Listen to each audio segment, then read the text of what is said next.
Hey, what's up, Funkheads? I think we can all agree that San Diego Comic-Con time is when we all spend the most on Funko Pops. There's always a ton of releases, some good, some bad, and some that are just awesome. And that's what this video is going to be about, the top 10 best SDCC Funko Pops that have been produced to date. For those of you that are kind of new to collecting Pops, the San Diego Comic-Con comes once a year and it's the biggest convention in the world. It used to be just about comics, but it's kind of morphed into being about just popular culture. And Funko now has one of the biggest booths at the show. That they make a bunch of exclusive Funko Pops that are only available at the con. And some of them are also shared with certain retailers, but they're only available during the con. They're produced just that one time. With some, they only make a couple hundred. With others, they make 10,000 or more. So some are rarer than others, but they are only produced that one time. And for many pop collectors, it can be one of the most exciting and frustrating times of the year. As you watch this video, keep in mind that this is just my opinion. The way I picked the Pops to be on this list are how well executed the idea was, how original it is, how ballsy, how non-lazy the Pop was. For example, there was a Gwenpool exclusive to SDCC, and all they did was change the item in her hand. To me, that's not very special, it's kind of lame. So these Pops are very different from their commons, or are whole new characters altogether. Some of these aren't very expensive, some of these are. I don't really take that into consideration. But of course, when you have really cool Pops, everybody wants them, so the price tends to go up. But yeah, remember, it's my opinion, yours will probably differ than mine, and I totally welcome you expressing so in the comments below. Before I get into the top 10 standard size Pops, I'm going to talk about what I consider to be the best 6-inch Pop.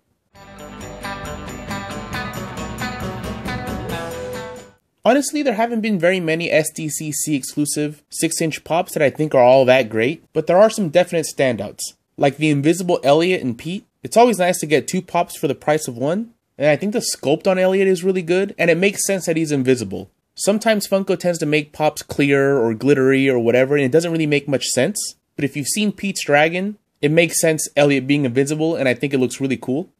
Another one that I think looks really good is the 6-inch Megazord. This guy looks awesome in 6 inches. I wasn't able to get it, unfortunately. It's one I wish I would have been able to add to my collection, but he was a little hard to get and I just wasn't fast enough. But I can definitely appreciate how nice this guy looks. Honestly, I think they should have made Voltron 6 inches. Maybe one day they will. But this guy really does look awesome. I think he looks better than the Dragon Zord, even though I think that one looks really cool as well. But this Megazord is one of the best. But for me, the hands down #1 6-inch Pop to ever come out of SDCC is the Alchemy. It's got a very unique sculpt and a very unique and beautiful paint job. I think it's the paint job that really puts it over the top for me. With all those different metallic shades of purple and teal and blue and fuchsia, it looks very, very pretty. I actually had a chance to buy one, but I was already way over budget. And honestly, I really regret not getting it when I had the chance because it is a little bit pricey now. And for good reason. It's probably the most gorgeous paint job ever on a Pop. Alright, now for the standard size Pops, starting with some honorable mentions.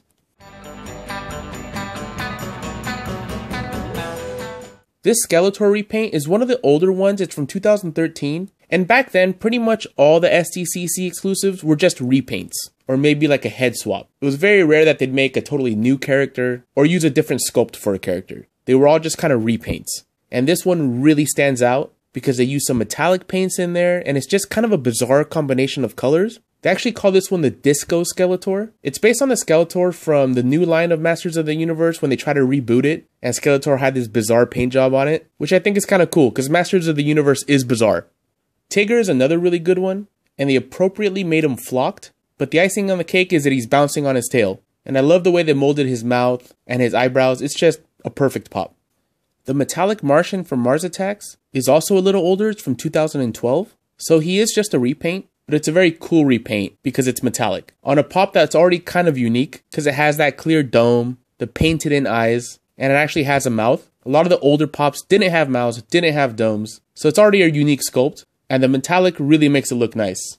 And finally, Scareglow. This Pop is just great. It glows in the dark, it's a completely new character, it's a very unique and crazy sculpt, it's colorful. I really do like everything about this Pop. And I almost was able to get them. My Barnes & Noble only got 2 of these guys. And the guy in front of me grabbed the last one. Unfortunately, wish I could have had him. You can't have them all. But this guy is one of the cooler ones. Alright, now on to the best of the best.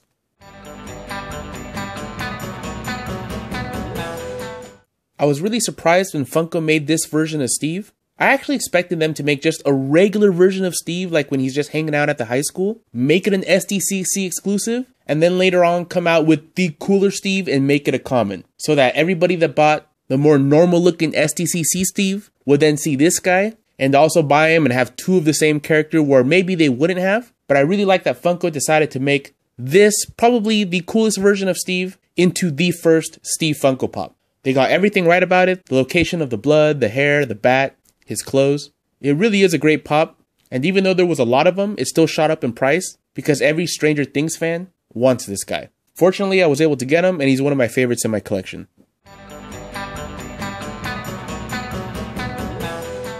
Similar to the Steve Funko Pop, I think that this is the best version of Doctor Strange, and I'm very happy that Funko made it the SDCC exclusive, and not like a version of Doctor Strange without his cloak of levitation, without his magic disc thing he makes. They could easily made a very boring Doctor Strange, because before this one, there wasn't a movie version of Doctor Strange even out there. And pretty much any Doctor Strange they would have made, I think people would have bought. And then they could have come out with this one later on, and people would have bought this one because it would have been cooler. I'm glad that they decided to just make the coolest version, the SDC exclusive, to make it worth hunting for him and paying the little bit extra that he costs. Because this guy is the coolest one. I can't imagine them making a cooler Doctor Strange than this. Although, if they came out with a version of Doctor Strange, minor spoiler warning, but the part in Infinity War where Doctor Strange levitates and all of a sudden he has like 8 arms, if they made that version, that might be cooler than this one.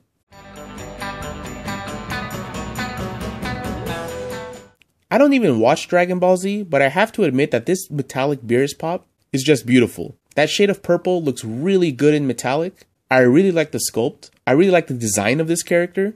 The yellow eyes look really nice against that purple. And without even being a fan, I still wanted to get this guy. I wasn't able to, but I definitely wouldn't mind adding this guy to my collection. They're coming out with a common one, or it might already be out, that's not metallic. And it's cool too, but this pop really does look better in metallic.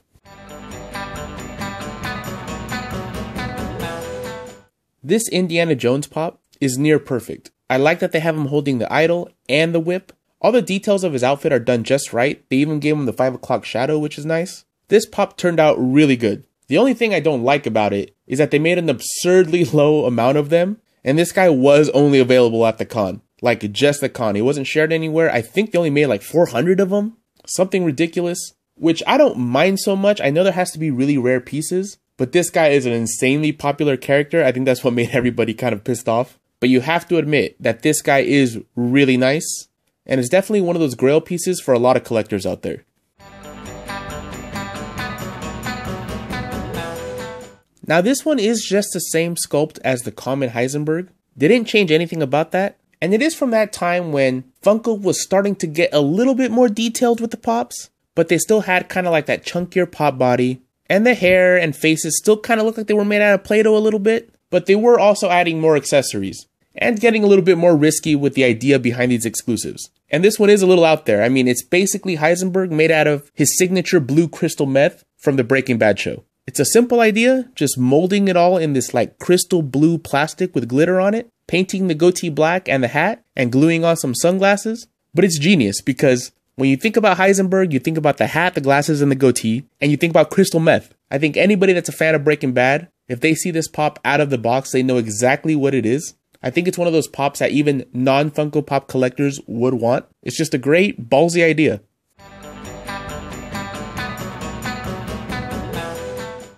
I don't have much to say about this one. It's the Wolfman, which already had a great sculpt. It's a classic character, but they made him flocked, which I think is a must for the Wolfman. Honestly, it should have been flocked to begin with, but at least they finally did it. The reason it says Toy Tokyo on the box is because this guy was shared with Toy Tokyo, but it was an SDCC exclusive.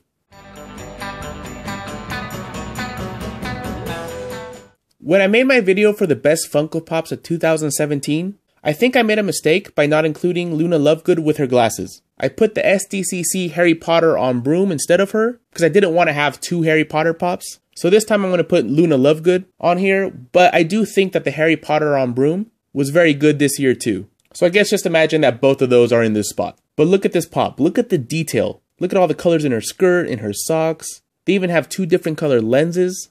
and they are actual transparent pieces of plastic. There's even a ton of detail on her earrings, and they actually included the art for the cover of the magazine she's holding. Everything about this pop is fantastic.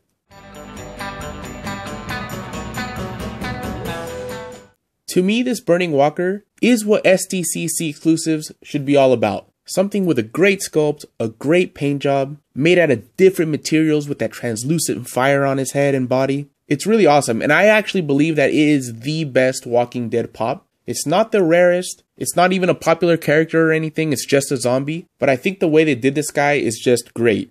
Even if he didn't have the fire, I think the way his feet are pigeon-toed, the way his hands are, his face, everything just looks exactly like how a zombie should look. The fire is just an extra nice touch. I think Funko really outdid themselves with this guy, and I think it's a must-have for any Walking Dead fan.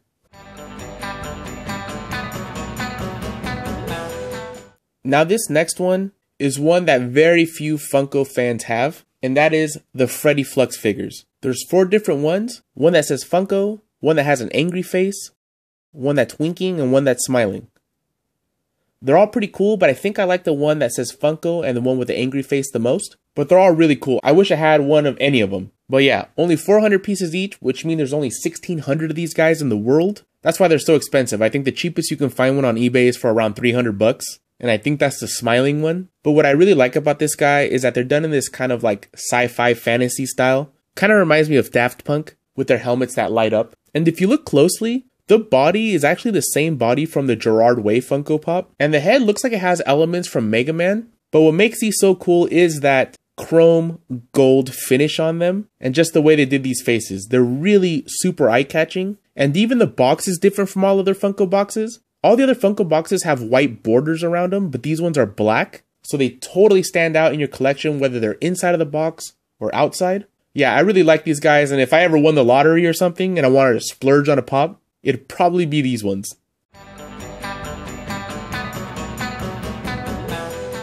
Alright, so I've gone through a lot of really amazing and colorful pops. So what could possibly be number 1? Well, I'm going to go old school with it, and that is Headless Ned Stark from 2013. They only made 1,008 of these. I'm not sure what the significance of the 1,008 is. Maybe one of you Funko historians knows, and you can let me know in the comments below. But yeah, only 1,008 of these. That's a super low number for a very popular character, but I don't mind that as much because there already was a common Ned Stark. So it's not like you can't get a Ned Stark for cheap, unlike the Indiana Jones or say Qui-Gon Jinn. What they did with this was just make a run-of-the-mill pop insanely awesome. It's gory and gruesome by having the head cut off, and you can display it with his head off. And even in the package, you see the head floating above. And they painted his eyes a little different so he looks dead. This is a little older, so it lacks a little detail in the hair, but the body for the time did have a surprisingly good amount of detail on there. It might have been better if they would have just taken the sword out. They wouldn't have had to have changed his hands, just molded without the sword. I think that's one little mistake they made, but the fact that they decided to go all out and make a headless pop, you know, it's a cute figure, but it's an executed guy, is one of the cool things about these SDCC exclusives. They can get a little bit more extreme with them. Like, they're not going to make a pop like this that you're going to be able to find, like, at a toy store. You know what I mean? I put this pop at number 1 because I think it kind of paved the way early on for Funko to take more risks like this. Alright guys, that was my top 10 best SDCC Funko Pops. Let me know in the comments below whether you agree or disagree, what your favorite SDCC Pops are, and what's on your wish list for these upcoming SDCC Pops from 2018. They haven't announced them yet, but what are you crossing your fingers in hopes that they make? Like, I really want that Doctor Strange I talked about earlier, or a Nebula from Infinity War with like all her parts disconnected, or maybe even the Bullet Farmer and the Mayor of Gastown from Mad Max Fury Road. I think those would be really cool. I'd also like some Jackie Brown Pops. I love that movie and I think those characters would look great as Pops. I don't know, there's a lot of stuff I would like. Alright guys, thanks for watching and take it easy.